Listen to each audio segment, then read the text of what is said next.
Lunch Bunnies, written by Catherine Lasky, illustrated by Marilyn Hafner.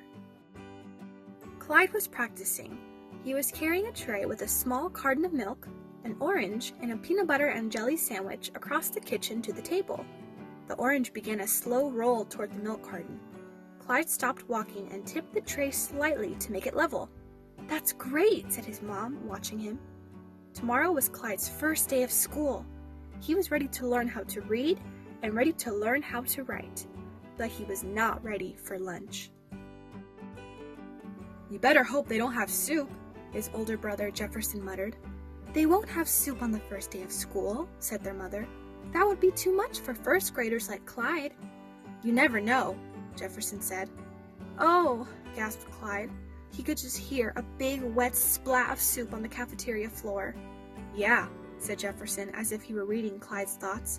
"If the soup spills, the lunch ladies make you clean it up, and you really better hope they don't have mystery goosh." "What's mystery goosh?" asked Clyde, trying to keep his voice as steady as the tray. "Well," said Jefferson, "you know how you hate food that touches? Like when the applesauce slops into the green beans and the beet juice runs into the mashed potatoes and makes them pink?" "Yeah," said Clyde slowly. "That's what mystery goosh is," said Jefferson. "Except at school, the cooks do it on purpose. They goosh up all these foods together. Peas, carrots, a little yogurt, some cottage cheese for good measure, and you have to eat every bite." "Jefferson," their mother said sharply, "don't go making up nonsense and frightening your brother." "It's not nonsense, Mom, and mystery goosh is frightening. It's yuck." Mystery goosh? Clyde hadn't heard about that, but he had heard about the lunch ladies, Gloria and old Mrs. Twig and Frances. They were very large and very bristly. They had scratchy voices and yelled at anyone who didn't finish his lunch or was too noisy. Lunch was beginning to sound horrible. When Clyde went to bed, he said to his mother, "We should have practiced with soup." "Don't worry, you'll do just fine," his mom said. "But what if—" Clyde swallowed hard. "What if what?" his mom asked. "What if no one wants to eat lunch with me?" he whispered. "Don't be silly, Clyde. You'll make friends. I like eating lunch with you." "But you're my mother. That doesn't count." "Well, even if I weren't, I'd still want to eat lunch with you." Clyde tried to imagine her short and eating lunch in a school cafeteria. It was hard. That night, Clyde dreamed about cafeteria lines miles long, where you had to carry your tray up hills and over mountains, across rivers and down through valleys. There were scolding lunch ladies around every bend, making you mop up spilled soup, and there was no one to help him. He felt so alone. The next morning, Clyde's mother put his lunch money into a special little envelope. She made sure to give him the exact amount so he wouldn't have to get change. "Now, what are you going to do when you get in the lunch line, Clyde?" she asked. "I get the tray from the stack.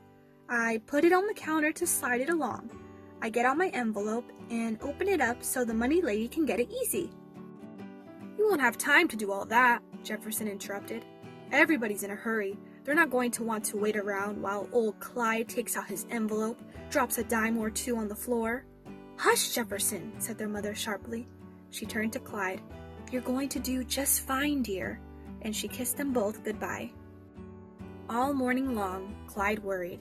He worried through circle time, through reading, and through art, though he did learn how to read his first word and made a nice picture.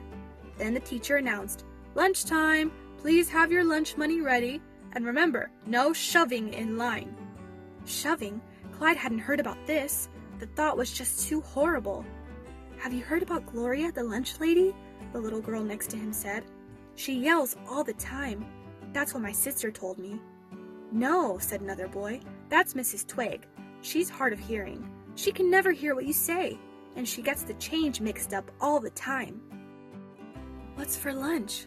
Clyde said softly. There was no answer from anyone. Then a very small voice said, "I sure hope it's not soup." "Or mystery goosh," said Clyde. "I wish Jell-O." Clyde decided right then to stand in line next to the girl who wished for Jell-O. Her name was Rosemary. Clyde's class marched single file down the stairs along with the other grades. Everybody looked bigger and more ready for lunch than Clyde would ever be.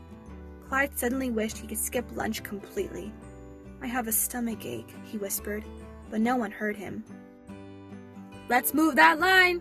Clyde saw something large and shadowy in the doorway.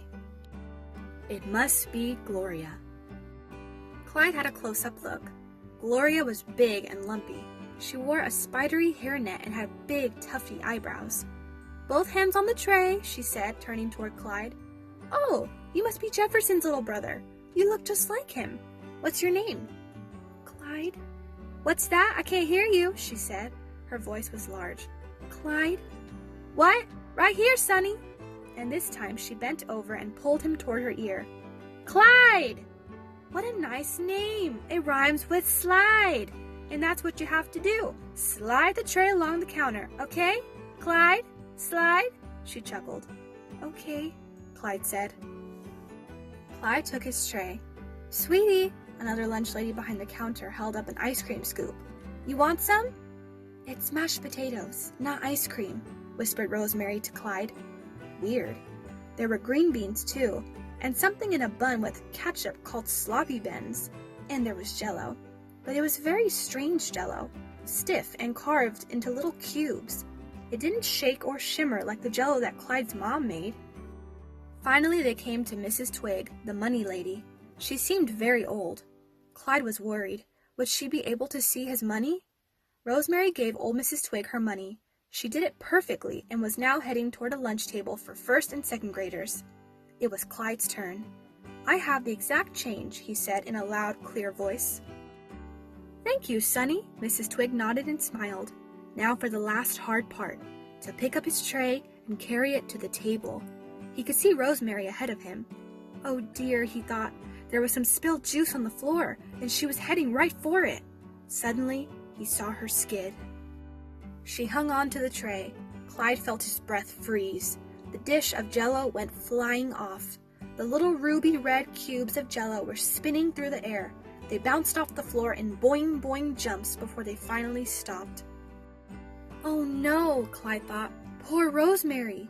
He remembered how the lunch ladies never help you clean up. Come on, Rosemary, I'll help you, Clyde said. Rosemary was trembling. Come on, it's just the Jell-O. All your other food is still on the tray. They're laughing at me, Rosemary sniffled. Then a big, soft shadow slid over them. No, sweetie, they're laughing at the stupid Jell-O. Who ever heard of Jell-O that boings? It was Gloria. Let me help you here. Her immense, lumpy body seemed to fill up the air around them. Awfully nice of you to help, Sonny. What did you say your name was? Clyde. A table of fourth graders started to snicker. Gloria glared. Listen to me. There will be no laughing, no uncalled for remarks. We've had an accident here. The table fell silent. There wasn't a single snicker or chuckle. Not a word. A little second grader climbed down from her chair and began to help. Soon all the Jell-O cubes were picked up. Clyde and Rosemary found their way to their lunch table and sat down. Here's some new Jell-O for you, sweetie, Gloria said. Boing boing Jell-O, Rosemary giggled. You wished for Jell-O, Clyde said. Yes, she said quietly, and I wished for a friend too. You did? Clyde said. So did I. And he forgot all about his worries. That night, Clyde helped his mother serve dinner. Why, look at Clyde, said his father proudly. Watch out for that milk, muttered Jefferson. But Clyde held the tray steady, and the milk did not spill. Not a single drop. The end.